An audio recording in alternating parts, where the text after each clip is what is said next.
Yüzünden ere sılcan Yüksün ağay baktan Büdür yer evi zülhan Kırayı sizler attı Bir canlı aymadır Sana düher ağıranlı Kır canlıkta ıllarımı Yakta indikine Gelerken sarsılına Erde ebe Erel sütyen Sülahteler Olo bütüyen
Tumatıma tuvarak yakı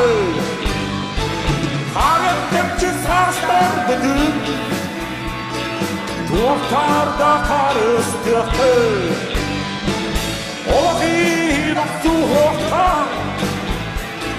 Gün sırtınarı tardıhıqta Oğuldan salgınlıqta Eder sağızda kırcınlıqta Eren yakta indikine Gelerken ne sarsın müdür